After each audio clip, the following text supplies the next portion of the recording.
عزیزان محترم السلام علیکم ورحمۃ اللہ وبرکاتہ۔ الحمد للہ الذی وکفى والسلام علی عباده الذین اصطفى اما بعد فاعوذ باللہ من الشیطان الرجیم بسم اللہ الرحمن الرحیم الف لام میم آمنت باللہ صدق اللہ العظیم۔ برکت کے لیے ایک مرتبہ بلند آواز سے درود شریف پڑھے۔ اللہم صل علی سیدنا مولانا محمد وبارک وسلم صلاۃ و سلام علیک یا سیدی یا رسول اللہ صلی اللہ علیہ وسلم۔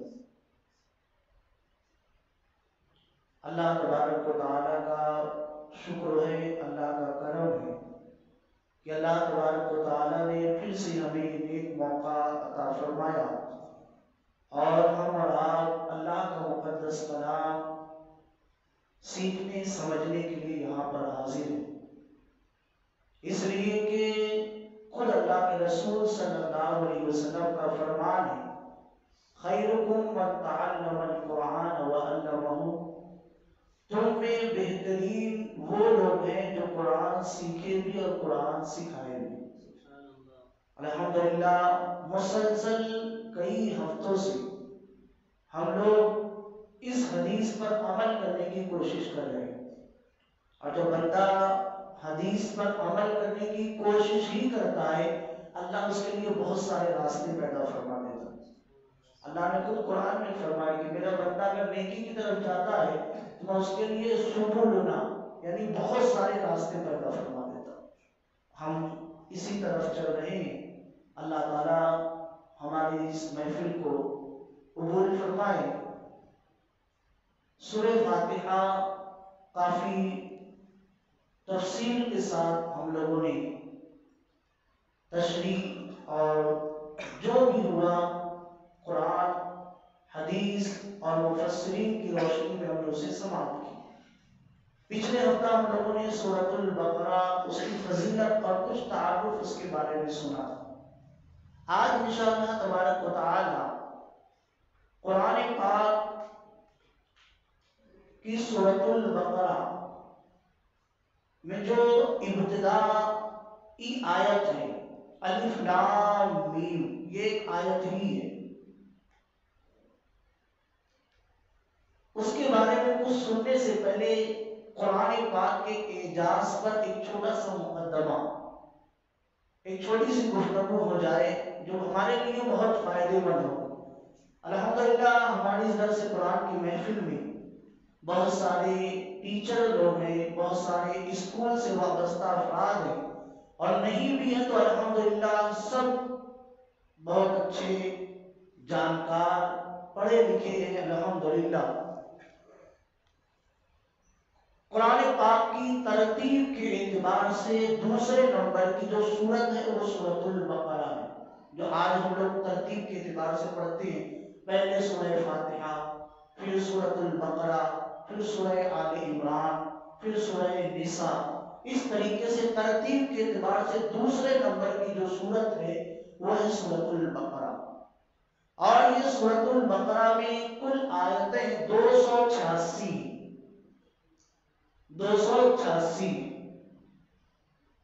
قرآن پاک کو اللہ تبارک و تعالیٰ نے نازل فرمایا تو یہ ایسے ہی نازل نہیں ہو گیا، اس کے اندر بہت سارے اسرار، بہت سارے رموز، بہت ساری راز کی باتیں چھپی ہوئی ہیں جو ہر کسی پر ظاہر نہیں کی گئی، جو مفسرین کے دل و دماغ میں تھی انہوں نے اسے لکھ لیا اور آج وہ ہمارے پاس موجود ہے۔ قرآن پاک میں اللہ نے ہر علم کا بیان کر دیا۔ آپ لوگوں نے سنا تھا قرآن پاک کو جب ہم پڑھیں گے تو اس میں ہمیں آسمانوں کا علم ملے گا، زمین کا علم ملے گا، سیاروں کا علم ملے گا، ستاروں کا علم ملے گا، نباتات کا علم ملے گا، جمادات کا علم ملے گا، حیوانات کا علم ملے گا، حتیٰ کہ جتنے علوم نکل نہ پائے اس سے بھی زیادہ اللہ نے قرآن میں علم کو بیان فرمایا۔ اور آج سب سے زیادہ اچھی ڈگری اور اچھی جاب اسی کی لگتی ہے جو الجبرا میں بہت زیادہ ماہر ہوتا ہے، جو حساب میں بہت زیادہ ماہر ہوتا ہے، اسے ہی اچھی نوکری بھی ملتی ہے۔ جیسے آج کل ہمارے وہاں بہت سارے بی کام ہے، یہ سب ڈگریاں ایسی ہے جو پوری ایک حسابی چیز پر ہوتی ہیں کہ وہ شروع سے لے کر اس کو اسی چیز میں رہنا پڑتا ہے۔ لیکن ہم نے کبھی قرآن کے اس علم کی طرح بھی، قرآن نے عددوں کا علم، قرآن نے ہندسوں کا علم اور قرآن میں چھپے ہوئے عدد کے راز کیسے ہیں، کبھی ہم نے اس کی طرف بھی توجہ کی۔ اور آپ تھوڑا سا آپ لوگ ذہن کو حاضر رکھیں، انشاءاللہ قرآن کا نور یقیناً ہمارے دلوں میں اللہ تبارک و تعالیٰ داخل فرمائے گا۔ اور جب قرآن کو ہم اس شان سے پڑھیں گے، اس شان سے دیکھیں گے، تو یقیناً ہمارا ایمان قرآن پر اور مضبوط ہو جائے گا کہ الحمدللہ ہم اس کتاب کے ماننے والے ہیں جس کتاب کے پڑھنے پر اللہ تبارک و تعالیٰ ہمیں کہیں کا بھی پیاسا نہیں رکھے گا، کسی بھی علم کے معاملے میں ہم پیاسے نہیں رہیں۔ تو سورہ بقرہ میں کل آیتیں 286۔ اب آج قرآن کے عدد کی طرف۔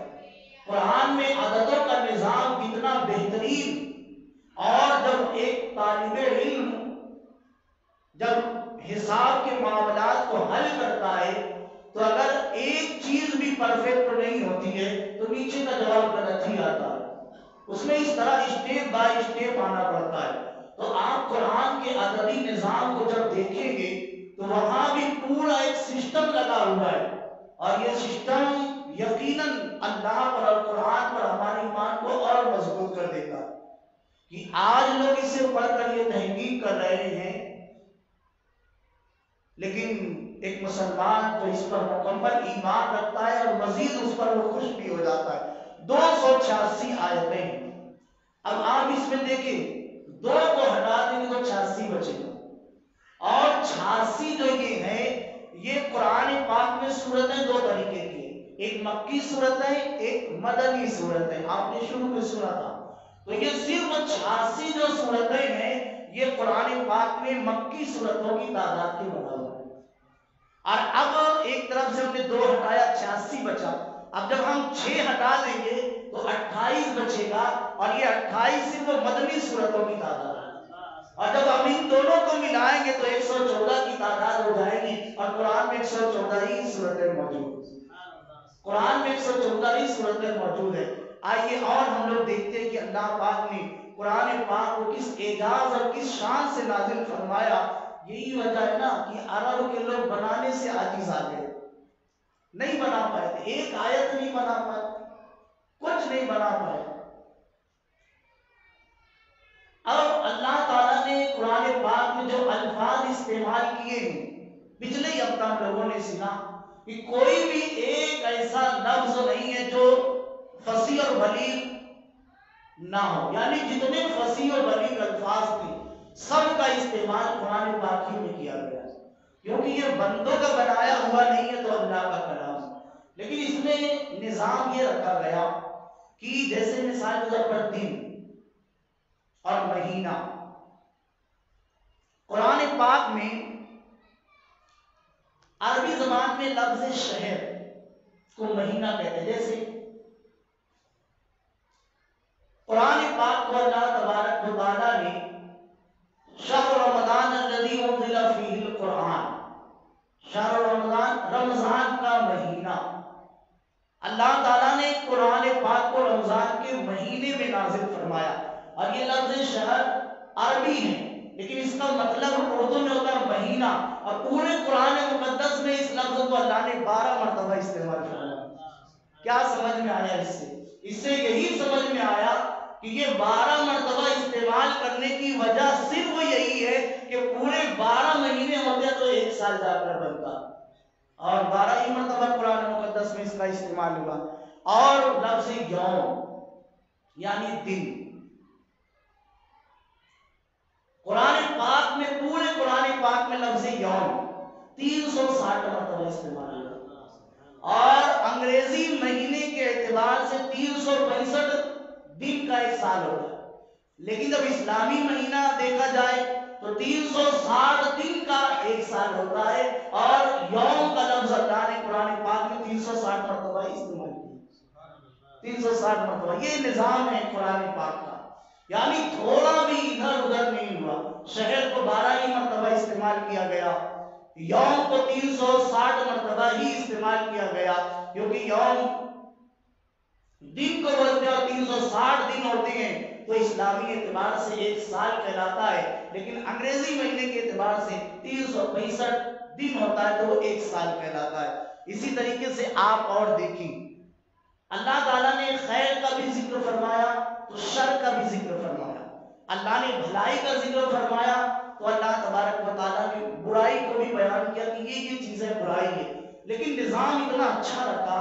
آپ ایک ترازو جو ابھی بھی آتا ہے، کانٹے والا ترازو، الیکٹرانک نہیں، اس میں دونوں چیزیں جب برابر ہوتی ہے تو اسی کو بیلنس برابر بولتے ہیں، تبھی خریدی اور بکری، خرید و فروخت کا معاملہ طے ہوتا ہے۔ کم یا زیادہ ہوتا ہے تو گراہک کھڑا ہوتا ہے، نہیں برابر تولو۔ تو اللہ نے نظام اتنا اچھا رکھا کہ ایک چیز ہے دنیا، دنیا کے مقابلے میں ہمارے لیے ہے آخرت، دنیا کے مقابلے میں ہے ہمارے لیے آخرت۔ تو اللہ تبارک و تعالیٰ نے پورے قرآن مقدس میں لفظ دنیا کو 115 مرتبہ بیان فرمایا، تو آخرت کو بھی اللہ نے 115 ہی مرتبہ بیان فرمایا۔ یہ ہے قرآن پاک۔ اسی طریقے سے زندگی، جسے حیات کہتے ہیں، زندگی، حیات، اور اس کے مقابلے میں موت ہے، حیات کے مقابلے میں موت، تو اللہ تبارک و تعالیٰ نے حیات کو بھی 145 مرتبہ ذکر فرمایا، اور موت کو بھی اللہ تعالیٰ نے 145 مرتبہ بیان فرمایا۔ یہ نظام اتنا بیلنس کر کے قرآن پاک میں بیان کیا گیا۔ اسی طریقے سے نفع، فائدہ، اس کے مقابل میں فساد، نقصان، تو اللہ نے نفع کو بھی قرآن مقدس میں، پورے قرآن مقدس میں 50 مرتبہ بیان فرمایا، تو اللہ نے فساد کو بھی قرآن مقدس میں 85 مرتبہ بیان فرمایا۔ اور اسی طرح ایمان، ایمان کے مقابلے میں کفر ہے، ایمان کو بھی اللہ تعالیٰ نے 25 مرتبہ بیان فرمایا، تو کفر کو بھی اللہ تعالیٰ نے 25 ہی مرتبہ بیان فرمایا۔ اسی طریقے سے اللہ کی ایک مخلوق ہے ملائکہ، فرشتے، فرشتوں کے مقابلے میں شیطان آتے، فرشتے نیکی کی قوت، اس کے مقابلے میں شیاطین، شیطان۔ تو ملائکہ کو اللہ تبارک و تعالیٰ نے 88 مرتبہ قرآن مقدس سے بیان فرمایا، تو شیاطین کو بھی اللہ تعالیٰ نے، شیاطین، لفظ شیاطین کو بھی اللہ نے 88 مرتبہ ہی قرآن میں بیان فرمایا۔ اس طرح سے آپ سینکڑوں مثالیں دیکھ سکتے ہیں قرآن پاک میں۔ اب اتنی مثالیں کافی ہے کہ قرآن کا یہ نظام کہ بیلنس کر کے چیزوں کو رکھا گیا، تاکہ انسان یہ سمجھ جائے، قرآن کا قاری، قرآن کو پڑھنے والا، اس کے دل و دماغ میں یہ بات آ جائے کہ موت کو اگر تم نہیں پسند کر رہے ہو، زندگی ہی کو پسند کر رہے ہو، تو سمجھ لو جتنی مرتبہ تم زندگی کو قرآن میں پڑھو گے، اتنی مرتبہ قرآن میں موت کو بھی تمہیں پڑھنا پڑے گا، اتنی مرتبہ موت کا بھی ذکر تمہیں قرآن میں ملے گا۔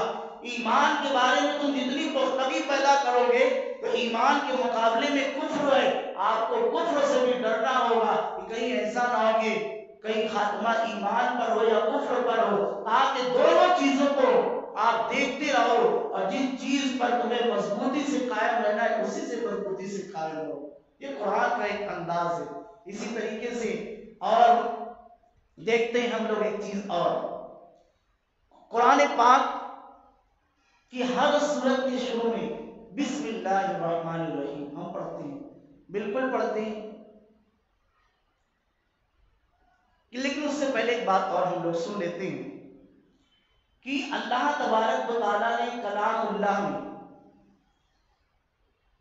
ایک عدد ہے 19، اس 19 کے عدد میں اللہ تبارک و تعالیٰ نے بہت سارے رازوں کو چھپا کر رکھا ہے، یہ راز کا خزانہ ہے۔ اور سورہ مدثر آیت نمبر 30 میں اللہ تبارک و تعالیٰ فرماتا ہے وَعَلَيْهَا 19، اور اس پر 19 ہیں۔ 19 ہے، کیا ہے 19؟ تفسیر کرنے والوں نے الگ الگ تفسیریں کی ہے کہ وہ 19 ہیں کیا۔ دراصل جب بچوں کے نام رکھے جائیں تو ایسے نام چنے جائیں جس کا عدد 19 نکلے، جس کے نام میں 19 کا عدد بھی آئے، اس لیے کہ 19 کا عدد جو آتا ہے تو یہ اللہ کی طرف سے کوڈ ورڈ ہے، اور اس عدد کے ذریعے سے اللہ تبارک و تعالی ہر چیز کی حفاظت فرماتا ہے، ہر چیز کو اللہ گھیر دیتا ہے 19 کے ذریعے سے۔ کیسے گھیر دیتا ہے آئیے اسے بھی سنتے ہیں۔ روایتوں میں آتا ہے کہ دوزخ پر اللہ تبارک و تعالی نے جن فرشتوں کو مقرر کیا ہے حفاظت کے لیے کہ وہ دوزخ کو گھیر لیں، ان کی تعداد بھی روایتوں میں آتی کہ وہ 19 ہی ہے، انہوں نے اس کو گھیرا ہوا ہے۔ اور اب ہر سورت کے شروع میں بسم اللہ ہے، بسم اللہ شریف ہے، اور یہ حفاظت ہی کے لیے جو پوری سورت کو گھیرے ہوئے، جیسے ہم بسم اللہ الرحمن الرحیم پڑھتے ہیں، بسم اللہ شریف تو پوری سورت کو گھیرے ہوئے ہیں، جب ہم بسم اللہ پڑھتے ہیں تو اللہ کی رحمتیں ہمیں گھیر لیتی ہیں، اللہ کی رحمتوں کا سایہ ہم پر آ جاتا ہے، اللہ کی برکتیں ہم پر نازل ہونے لگ جاتی ہے۔ ایسا کیوں ہوتا ہے؟ اس لیے کہ ہم نے بسم اللہ شریف کو پڑھ لیا ہے، اور بسم اللہ شریف ہے کیا؟ وَعَلَيْهَا 19، اور اللہ تبارک و تعالیٰ نے ان پر 19 کو مقرر کر دیا۔ تو جو سورتوں کے شروع میں یا جب بھی قرآن پڑھتا ہے شروع قرأت بھی ہوتی ہے تو بسم اللہ پڑھنا پڑتا ہے، اگر وہیں پر پڑھ دیا تو تب بھی اللہ ان پر 19 کو مقرر کر دیتا ہے، یعنی 19 فرشتے اس پر مقرر ہو جاتے ہیں جو اس کی حفاظت کرتے ہیں۔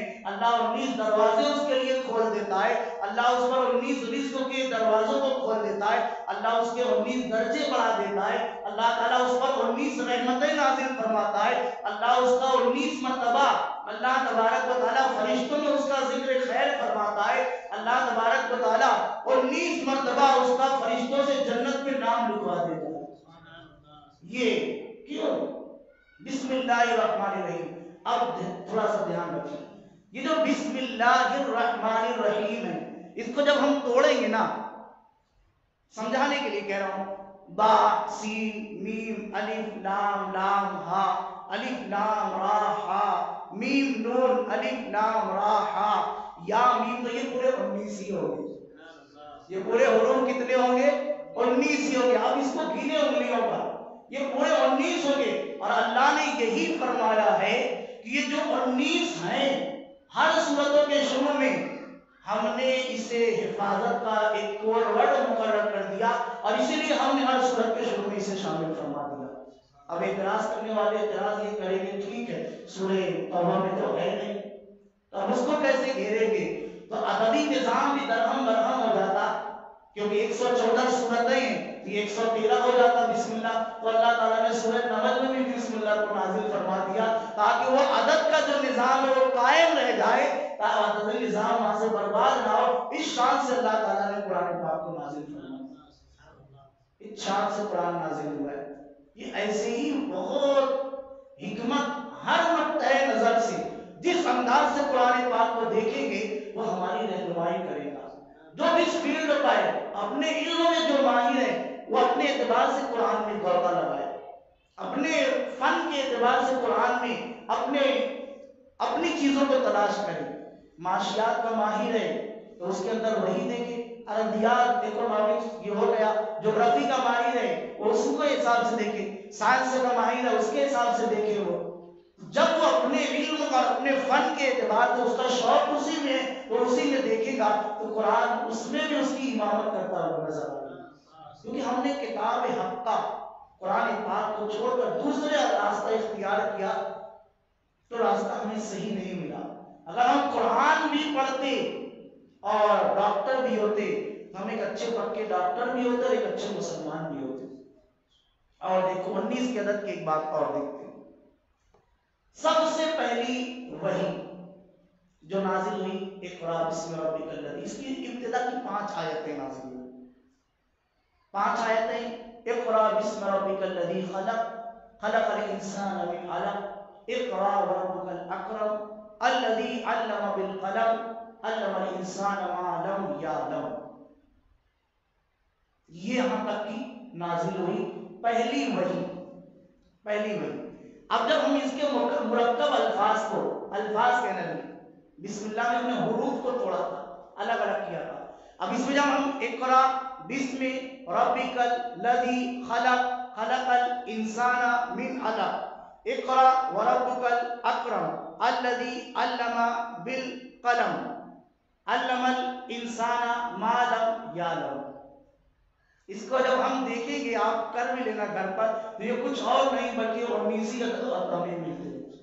یہ کچھ نہیں اور 19 عدد ملتا ہے، یعنی سب سے پہلے اللہ تبارک و تعالیٰ نے محبوب خدا پر جو سورت ابتدائی 5 آیتیں نازل فرمائی، وہ بھی علیہ تسعۃ عشر کے زمرے میں شامل ہے کہ اللہ تبارک و تعالیٰ نے اس پر بھی 19 لوگوں کو مقرر کر دیا تھا، اور جو الفاظ آئے اللہ نے اسے 19 ہی رکھا، اس لیے کہ وہ زمانہ تھا جب پہلی وحی نازل ہوئی تھی۔ اللہ کے رسول صلی اللہ علیہ وسلم گھبرا گئے تھے، گھبرا کر حضرت خدیجہ الکبریٰ رضی اللہ تعالی عنہا کی بارگاہ میں آئے اور عرض کرنے لگے، کہنے لگے زملونی زملونی، مجھے چادر اڑاؤ مجھے چادر اڑاؤ۔ حضرت خدیجہ عرض کرتی یا رسول اللہ کیا ہو گیا؟ تب آپ نے فرمایا کہ پہلی وحی کا نزول ہوا ہے اور میرے ساتھ ایسا ایسا معاملہ ہو گیا ہے۔ تب حضرت خدیجہ الکبریٰ نے بڑے پیارے الفاظ میں حضور صلی اللہ علیہ وسلم کو کہا تھا، اے اللہ کے نبی، آپ اطمینان رکھیں، اس لیے کہ آپ تو غریبوں کی مدد کرتے ہیں، آپ یتیموں کی مدد کرتے ہیں، آپ یتیموں کے ماوا اور ملجا ہیں، تو آپ کے ساتھ آپ کا اللہ بھلا ہی کرے گا، اس کے علاوہ اور کچھ بھی نہیں ہو سکتا۔ یہ بخاری کے الفاظ ہے، زملونی زملونی، یہ بخاری شریف میں موجود ہے۔ تو یہ پہلی وحی آئی تو اس میں بھی جو 5 آیتیں ہیں، ہم اس کو دیکھیں گے تو اس میں 19 حرف ہمیں ملتے ہیں۔ پتا چلا یہ 19 کا حرف حفاظتی ہے، حفاظت کرنے والا ہے ہماری۔ اس لیے جب ہم بسم اللہ الرحمن الرحیم پڑھ لیتے ہیں تو اس کے بارے میں آتا ہے کل عمل ذی بال لم یبدأ بسم اللہ الرحمن الرحیم فهو اخطا، یہ ہر بہتر کام جو بسم اللہ شریف سے نہیں شروع کیا جاتا فهو اخطا، وہ کٹ جاتا ہے۔ پتا چلا ہر کام بسم اللہ شریف سے شروع کرنا چاہیے، وہ کٹے گا نہیں، وہ مکمل ہو جائے گا۔ اس لیے کہ ہمارے اندر وہ کام کرنے کی اگر طاقت نہیں ہے تو یہ 19 کو جو رب نے مقرر کیا ہے، ان کی طاقت اور ان کی وجہ سے اللہ تعالیٰ اس کام کو مکمل فرما دے گا۔ 19 ہمارے ساتھ ہیں ہمیشہ، جب بھی ہم بسم اللہ شریف پڑھیں گے یہ 19 ہیں۔ یہ 19 کیا ہیں انشاءاللہ وہ بھی ہم لوگ سنیں گے آگے، وقت اگر آج رات تو حدیث سنیں گے، نہیں تو انشاءاللہ اس کو بھی سنیں گے۔ وہ 19 کون ہیں؟ وہ ابدال ہیں، اغواس ہیں، خواجگان ہیں اور مجذوب ہیں، قلندر ہیں، صوفی ہیں۔ اس طریقے سے بہت سارے لوگ ہیں جو چاروں کتب میں پھیلے ہوئے بزرگان دین ہیں، وہ ہیں کون ہیں ہماری حفاظت کرتے ہیں، انشاءاللہ اس سے بھی سنیں گے۔ لیکن اب سب سے آخر میں جو قرآن پاک کی سورت نازل ہوئی، سب سے پہلی سورت اقرا بسم ربک الذی خلق کی 5 آیتیں، اور جو قرآن پاک کی سب سے آخری میں اتری وہ ہے اذا جاء نصر اللہ والفتح، یہ سب سے آخری میں نازل ہوئی۔ اور اس میں بھی آپ جب اس کو دیکھیں گے، اذا جاء نصر اللہ والفتح، اس کو پورا آپ کرتے جائیے توابہ تک، تو اس میں بھی آپ کا دل و دماغ جھوم جائے گا کہ اس میں بھی جو الفاظ ملتے ہیں ہمیں وہ 19 الفاظ نظر آتے ہیں۔ اس میں بھی یعنی ابتدا کو بھی رب نے 19 رکھا، انتہا کو بھی رب نے 19 رکھا، ہر سورت کے شروع میں بسم اللہ میں بھی 19 ہے، دوزخ کے جو پہرے دار ہیں وہ بھی 19 ہیں۔ ساری چیزوں کو اللہ نے اتنے اچھے سسٹم سے بیٹھایا، ابتدا بھی 19 پر، انتہا بھی 19 پر۔ پتا چلا اس عدد میں کچھ تو ہے، تبھی تو اللہ تبارک و تعالیٰ نے اس عدد کا اتنا لحاظ رکھا۔ تو نام رکھیں تو بچوں کا اس اعتبار سے نام رکھیں۔ اب آخر میں بس ایک چیز عرض کر دیتا ہوں کہ بسم اللہ الرحمن الرحیم، ایک ایک حرف ہم نے دیکھا تو 19 ملے، لیکن اب یہ 4 الفاظ کا مرکب ہے، بسم اللہ رحمان اور رحیم، یہ 4 چیزیں۔ اور جو بسم ہے، بات بتا دیا جائے اس میں بچے کا اسم، تو قربان جائے پورے قرآن مقدس میں لفظ اسم بھی اللہ تعالیٰ نے 19 مرتبہ استعمال فرمایا۔ پورے قرآن مقدس میں اسم کو اللہ تعالیٰ نے صرف 19 مرتبہ استعمال کیا ہے بس. اب 19 کا پہاڑا اگر آپ کو آتا ہے تو تھوڑا سا یاد رکھیے. اب اس کے بارے میں بھی ہم لوگ بات کرتے ہیں. اسم کی بات ہو گئی. پورے قرآن میں 19 مرتبہ ہے لفظ اسم. اب اللہ لفظ اسم جلالت، لفظ اللہ، اب اس کو رہنے دیتے ہیں. اس کے بعد ہے الرحمن. الرحمن کو اللہ تبارک و تعالیٰ نے پورے قرآن میں 57 مرتبہ استعمال فرمایا. پورے قرآن میں الرحمن 57 مرتبہ آیا ہے. تو 19 کو جب ہم 3 سے ضرب دیتے ہیں تو 57 حاصل ہوتا ہے ہمارے پاس. یعنی 19 ہی کی گنتی چل رہی ہے، 19 ہی کا پہاڑا چلتا ہے. اب اور دیکھیں لفظ الرحیم پورے قرآن مقدس میں اللہ تبارک و تعالیٰ نے 114 مرتبہ استعمال کیا ہے. اور 19 کو جب ہم 6 سے ضرب کرتے ہیں تو 114 ہی ہمارے پاس آتا ہے. اور 114 تو ہمارے پاس سورتوں کی تعداد بھی موجود ہے. پتا چلا 19 کا عدد تو ہمارے لیے دو جگہ پہ آ گیا. اب بسم ہو گیا، رحمان اور رحیم. اب اس میں جلالت لفظ اللہ. یہ جو لفظ اللہ ہے پورے قرآن پاک میں اللہ تبارک و تعالیٰ نے اسے 2699 مرتبہ استعمال فرمایا. یعنی پورے قرآن پاک میں یہ الفاظ آپ کو شمار کریں گے تو 2699 مرتبہ ملے گا. جو 19 ضرب 142 یہ عدد لمبا ہو جائے گا لیکن ہے تو 19 ہی کہاں سے لے ضرب. 19 کو جب ہم 142 سے ضرب کریں گے تو حاصل ضرب 2699 ہی ہوگا. تو اس طریقے سے اللہ تبارک و تعالیٰ نے قرآن پاک میں 19 کی عدد کو رکھا. تو ہماری گفتگو وہی تھی کہ سورۃ البقرہ میں اللہ تبارک و تعالیٰ نے 286 آیتوں کو رکھا ہے. اور 286 کو جب ہم ایک حساب کے اعتبار سے دیکھتے ہیں 86 مکی سورتوں کی تعداد اور 28 مدنی سورتوں کی تعداد اور ان دونوں کو جب جمع کیا جاتا ہے تو ٹوٹل 114 ہوتا ہے جو قرآن پاک کی مکمل سورتوں کی تعداد ہے. تو آج کے درس میں ہم نے بڑی قیمتی باتیں ہم نے سن لی ہے، سمجھ لی ہے. یہ قرآن پاک کا اعجاز ہے، یہ قرآن پاک کا انداز ہے، یہ قرآن پاک کی وہ اسرار و رموز والی باتیں ہیں کہ انہی ساری بنیادوں کو دیکھتے ہوئے آج تک قرآن پاک کا کوئی جواب نہیں بنا سکا اور کبھی کوئی اس کا جواب نہیں بنا سکتا. بڑے بڑے کفار و مشرکین کے بڑے بڑے شعرا، بڑے بڑے فصحا، بڑے بڑے بلغا کچھ نہ کر سکے. آج بھی چیلنج جو قرآن پاک کا موجود ہے کہ اگر اس میں شک ہے تو اس جیسی چھوٹی آیت بنا کے لے کر آ جاؤ. لیکن کوئی نہیں بنا سکا اور بنا نہیں سکتا. سب کو جمع کر لیں گے پھر بھی نہیں بنا سکتے کیونکہ قرآن نے کہہ دیا فَإِن لَمْ تَفْعَلُوا وَلَن تَفْعَلُوا. جمع کر لو جتنے کو جمع کر سکتے ہو. نہیں کر سکتے اور ہرگز نہیں کر سکتے. یا جب اللہ نے کہہ دیا ہرگز نہیں کر سکتے تو کتنی بھی محنت کرو کچھ نہیں ہوگا. اگر بنا لو تو یہ نظام کہاں سے لاؤ گے؟ یہ نظام کہاں سے لاؤ گے کہ حیات جتنی مرتبہ موت اتنی مرتبہ، ایمان جتنی مرتبہ کفر اتنی مرتبہ، شہر کا نظام، یوم کا نظام، الفاظ کا نظام، 19 کی عدد کا نظام نہیں کر پاؤ گے. تو یہ قرآن پاک ہے جس کا جواب کوئی نہیں لا سکتا اور کبھی بھی نہیں لا سکتا. اللہ تبارک و تعالیٰ کی بارگاہ میں دعا ہے اللہ تبارک و تعالیٰ